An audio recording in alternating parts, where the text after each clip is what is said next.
வணக்கம் ஃப்ரெண்ட்ஸ்.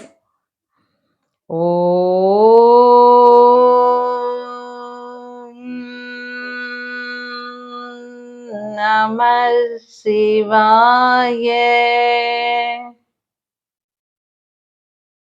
ஸ்ரீராமர் தனது மனைவியை தேடி பாரதம் முழுக்க அலையிறாரு.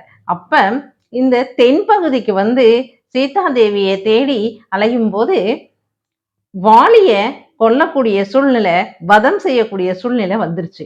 அப்ப அந்த வாலியை கொன்றதுனால ஏற்பட்ட தோஷத்தை போக்குறதுக்காக ஸ்ரீராமர் இந்த ஊர்ல இருக்கக்கூடிய 4000 பிள்ளையார் அப்படிங்கிற பிள்ளையார வணங்கி ஹோமம் செய்து அதனால தன்னுடைய தோஷத்தை நீக்கின்றாரு அப்படின்னு சொல்லி நமக்கு புராணங்கள் சொல்லுது. ராமாயணத்திலையும் இந்த புராண கதை இருக்கிறதா சொல்றாங்க. அந்த 4000 பிள்ளையார் யாரு? அவர் எங்க இருக்காரு? ஏன் வாலிய நம்ம ஸ்ரீராமர் வதம் பண்ணினாரு? இதனை பத்திலாம் தான் நம்ம இந்த பதிவுல பார்க்க போறோம். ஃப்ரெண்ட்ஸ், அதுக்கு முன்னால நீங்க முதல் முறையா ஜெயகௌரி ஜோதிடாலயம் சேனல்ல பாக்குறவங்களா இருந்தா முதல்ல சப்ஸ்கிரைப் பண்ணிக்கோங்க. அப்படியே பெல் ஐக்கானை கிளிக் பண்ணுங்க, லைக் பண்ணுங்க, ஷேர் பண்ணுங்க. ஃப்ரெண்ட்ஸ், நான் எப்பவும் சொல்ற மாதிரி ஓம் நம சிவாய அப்படின்னு கமெண்ட் பண்ணுங்க. ஃப்ரெண்ட்ஸ், வாங்க ஃப்ரெண்ட்ஸ் பதிவுக்குள்ள போலாம்.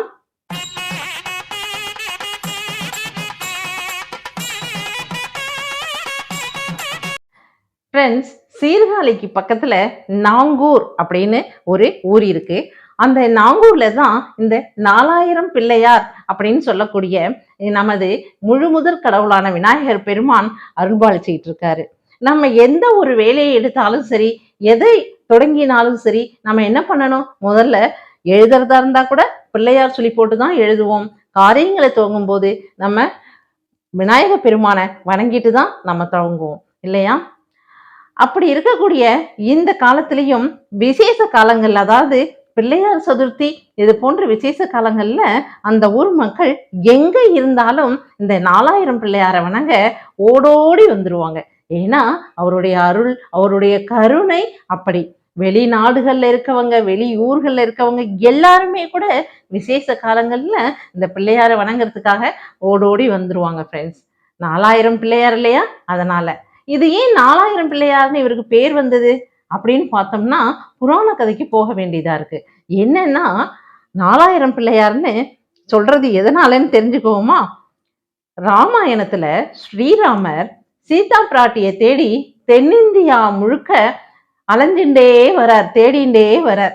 அப்படி தேடிண்டு வரும்போது நிறைய பேர்த்த சந்திக்கிறாங்க. அப்படி சந்திச்சுட்டு இருக்கும்போது கிஷ்கிந்தைய ஆண்டு கொண்டிருந்த இந்த வாலி வந்து பார்த்திருக்காங்க. வாலி, சுக்ரீவன் இவர்கள் எல்லாமே ராமர் பார்த்து, ஆஞ்சநேயர் உள்பட எல்லாருமே பார்த்திருக்காங்க.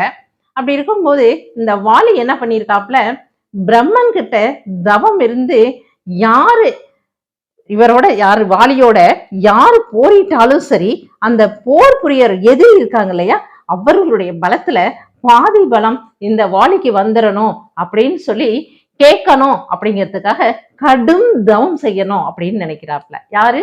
வாலி. அப்ப அது காட்டு பகுதி தானே, ஏன்னா அவங்க எல்லாமே ஆஞ்சநேயருடைய வம்சம் தான் இல்லைங்களா?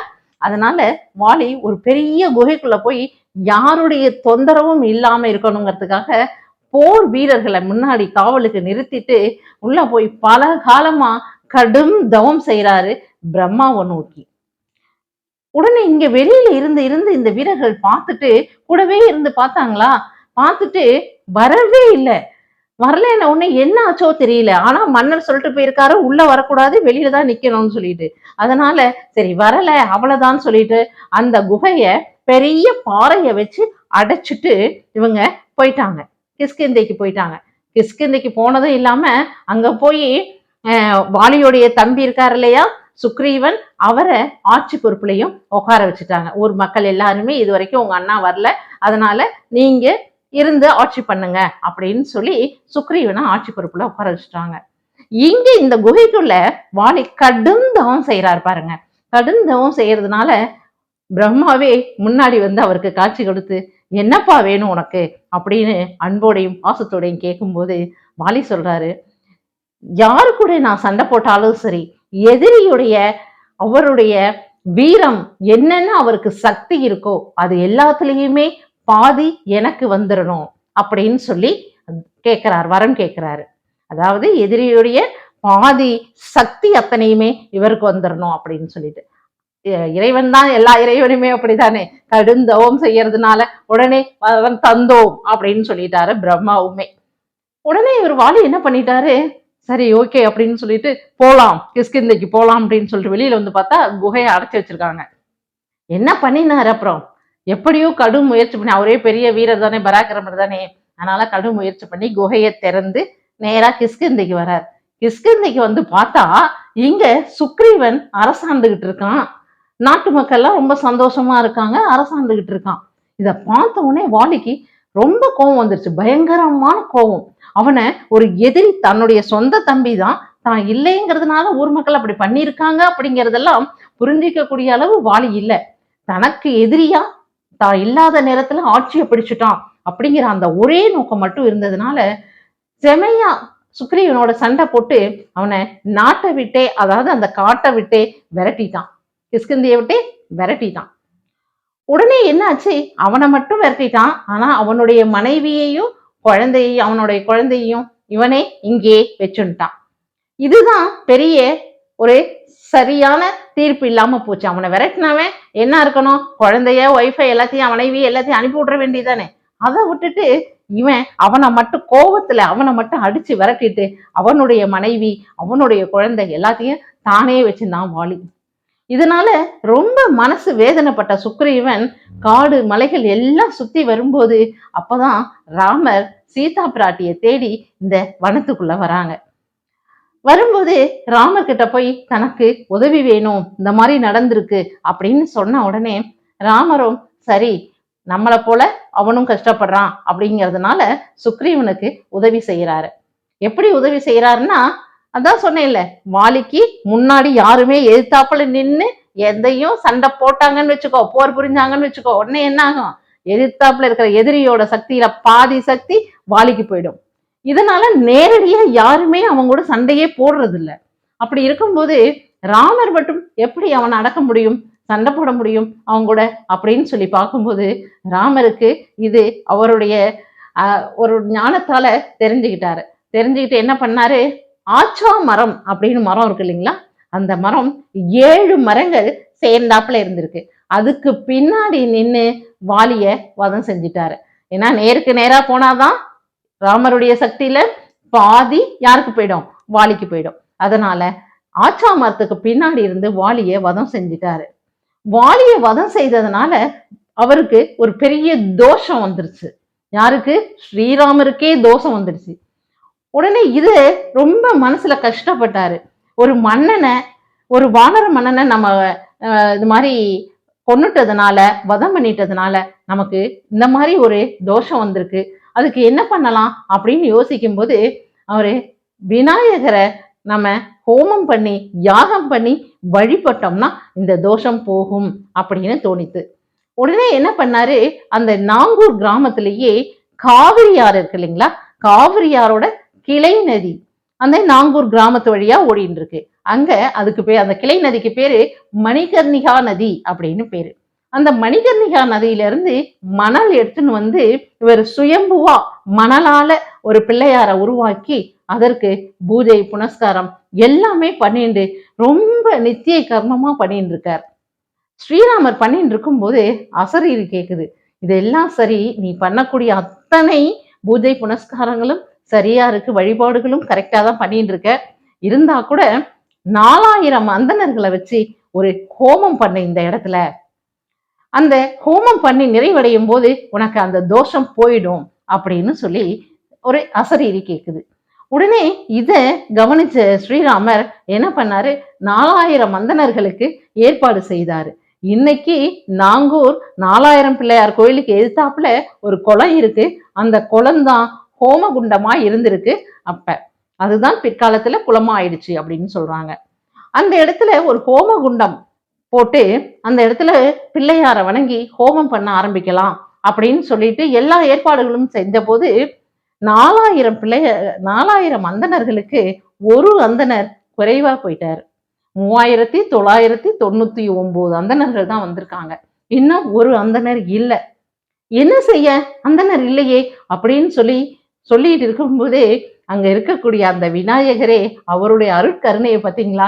ஸ்ரீராமர் இவ்வளவு சிரமப்படுறாருன்னு சொல்லிட்டு தானே ஒரு அந்தணரா அங்க இருந்து 4000 அந்தணரை கரெக்ட் பண்ணி, அதாவது ஒரு அந்தணர் குறைஞ்சவரை இவரே ஒரு அந்தணரா வந்து உட்கார்ந்து 4000 அந்தணர்களாக கணக்கு காமிச்சு அந்த இடத்துல அந்த ஹோமத்தை வெகு விமரிசையா செஞ்சாங்க.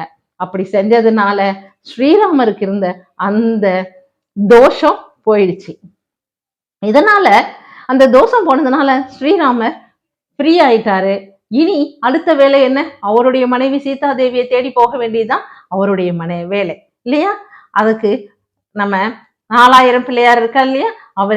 அவருக்கு அருள் புரிஞ்சு நீ போயிட்டு வாப்பா, உனக்கு எல்லாமே நல்லது நடக்கும் அப்படின்னு சொல்லி அனுப்பி வைத்தாரு.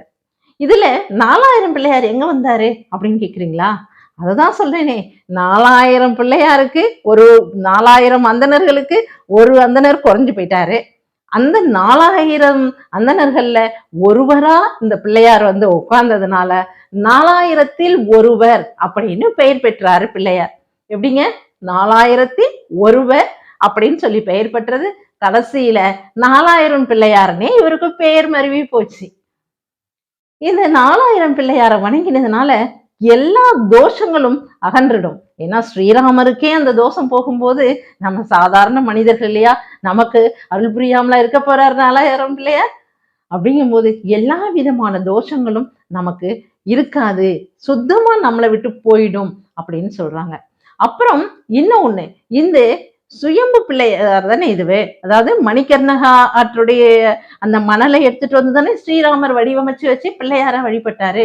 அப்ப இது என்னது? மணலால் ஆன பிள்ளையார் தான். ஆனா அதிசயம் பாருங்க, இங்க எல்லா விதமான திவ்யங்களோட அங்க அபிஷேகம் பண்றாங்க.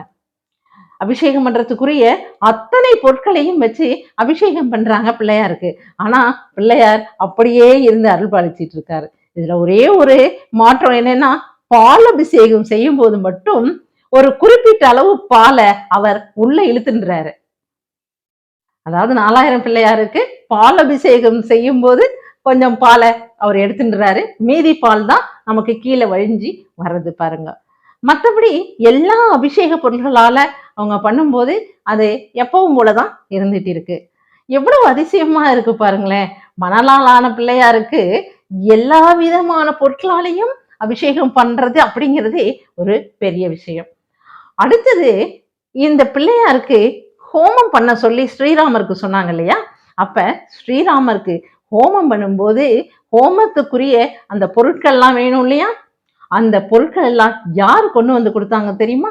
பத்மநிதியும் அவருடைய ஃப்ரெண்டு, அவங்க 2 பேரும் தான். அதாவது குபேரனுடைய அந்த சோல்ஜர்ஸ் சொல்லுவாங்க இல்லையா? அதாவது குபேரனுக்கு அவங்க ஹெல்ப் பண்றவங்களா அவங்க அவங்க 2 பேரும் வந்து கொடுத்ததுனால இங்க துவாரபாலகர்களா அவங்க 2 பேரும் தான் இருக்காங்க.